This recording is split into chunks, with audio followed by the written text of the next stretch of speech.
Do you ever feel influenced by what other people are doing or feeling, or are you making your own decisions? Well, as it turns out, the phenomena of following the crowds, also called herd behavior, is one that's pretty natural to us as humans, right? But it can be particularly dangerous, especially when we're talking about investing according to our own personal goals. In this episode of Market Mindset with Leslie Quander, I'm going to be talking about herd behavior, what to look out for, and what to be aware of if you really want to make sure that you're making the best decisions for yourself and your own situation. I think this is really timely, right? We've seen how markets can be affected by psychology. So stay tuned and let's get into it.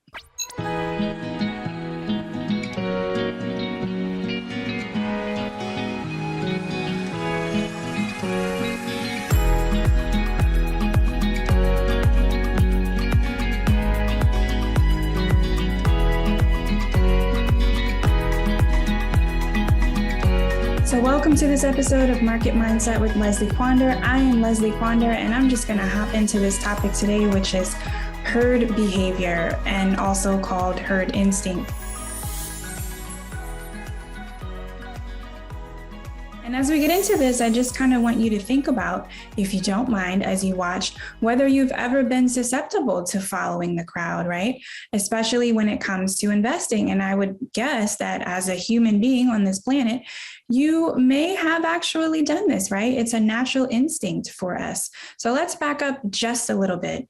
When we talk about herd behavior, you probably also think about animals, right? And so when we think about, let's say, a school of fish swimming in the lovely ocean, and if they sense a predator coming, they are all taking off together.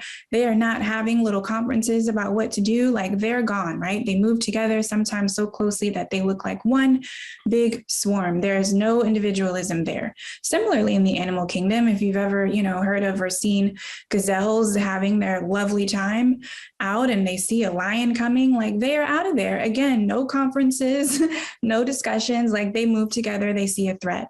So obviously, herd behavior does have its place. And as humans in the real world, herd behavior absolutely has a place as well. For example, if you were ever to be out at a shopping mall, for instance, and you saw a bunch of people running toward the exit, you probably wouldn't question it so much, right? Like, you probably would run along too. There's always time to figure out what dangerous thing people are running for.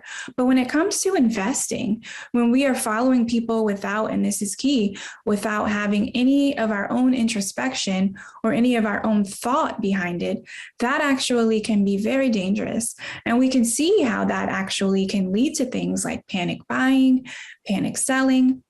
And we've seen in the market, even when it comes to things like the dot-com bubble, how that kind of market psychology effect has actually had real consequences, right, on both gains and losses.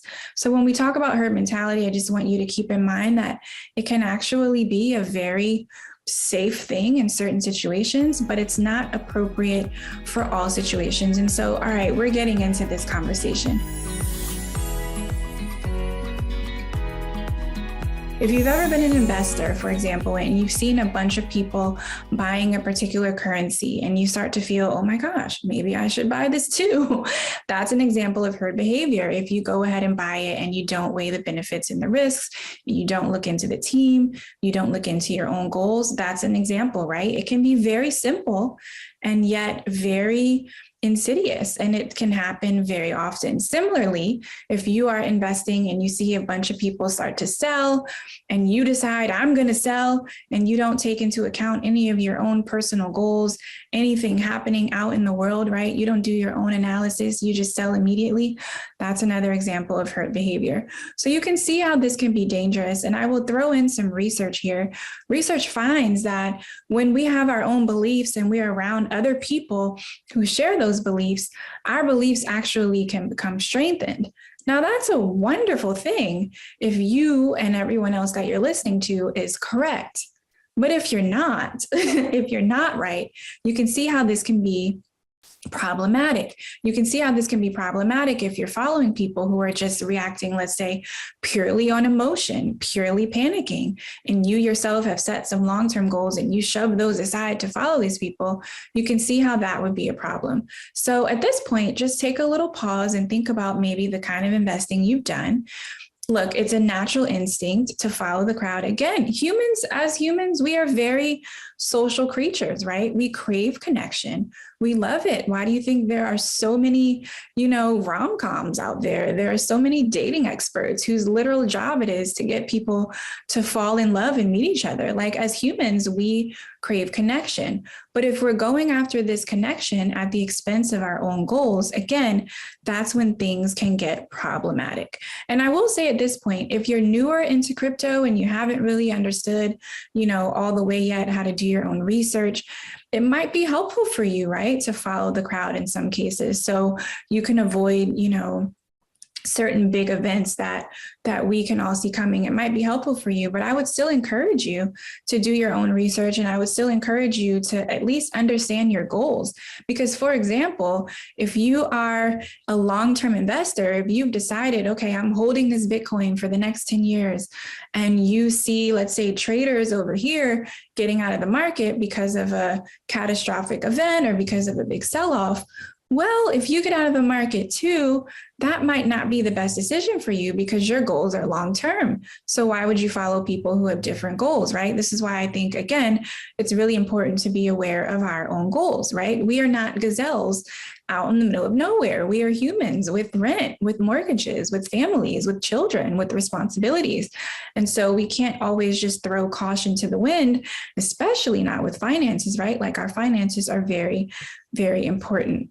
I do also want to say that I think when it comes to crypto, there are certain voices, right? Like, there are certain people in leadership positions who are freely able to share their opinions. And I don't think this is a bad thing, right? Like, I'm sitting here, I have this show, I'm talking to you. Like, I don't think having a show or having a platform is a bad thing, right?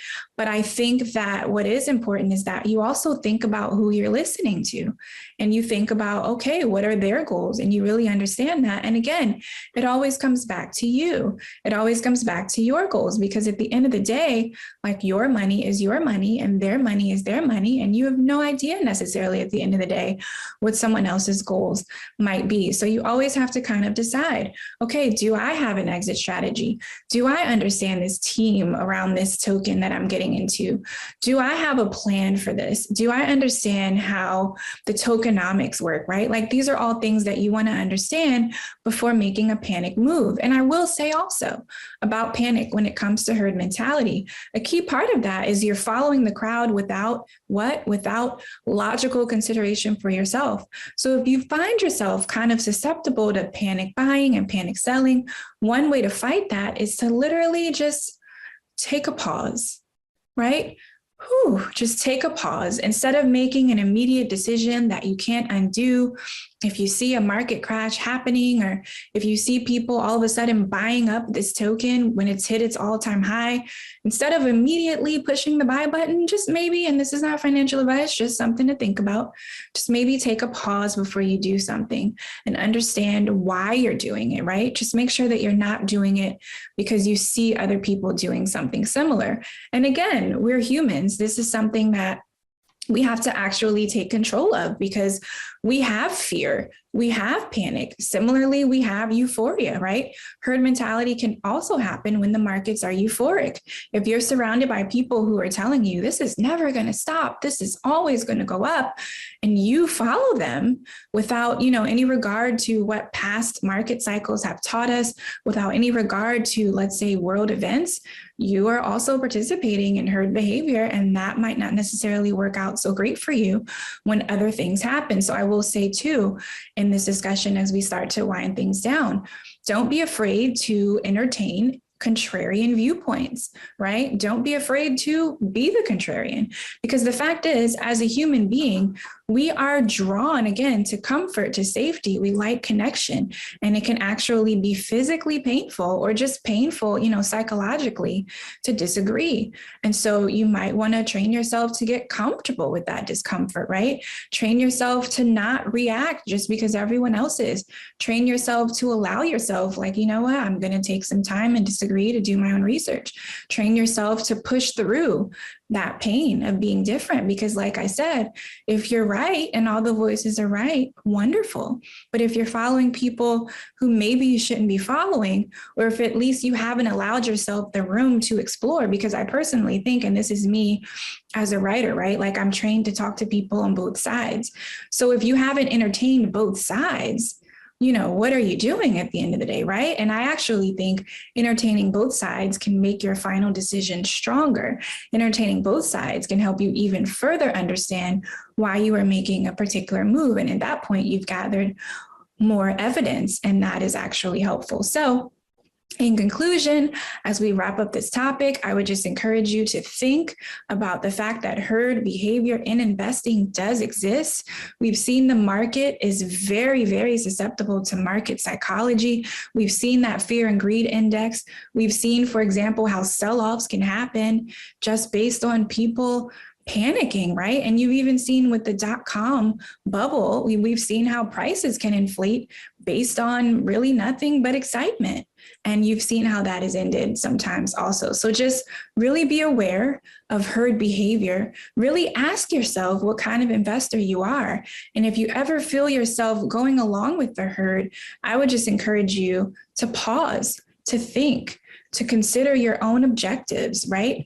And while it's totally possible to learn from other people, I think we can all learn from each other. I say that a lot. At the end of the day, you're responsible, I'm responsible, we're responsible for doing our own research and making our own decisions. And ideally, we are doing that based on logic. Because look, we are wonderful, fabulous, amazing human beings. We are not gazelles chasing, running away from lions. We are not part of a school of fish that has no other thought other than to get away from this shark. We are human beings. And so we have the responsibility to ourselves, I think, to do some logical thinking and to make decisions that best serve us, our circumstances, and if we have families, that best serve those situations. So thank you so much for tuning in. I hope this was helpful. If you want to follow me, you can find me everywhere at Leslie Quander, Twitter, TikTok, Instagram, all of it. And I do hope that you will continue to watch the show. I would love to know what you think about this. If you've ever found yourself participating in this kind of behavior, if you think you'll be different moving forward. And if you have, by the way, done this, I don't want you to beat up on yourself, right? Again, we're humans. We learn, we make mistakes. This isn't something to feel bad about.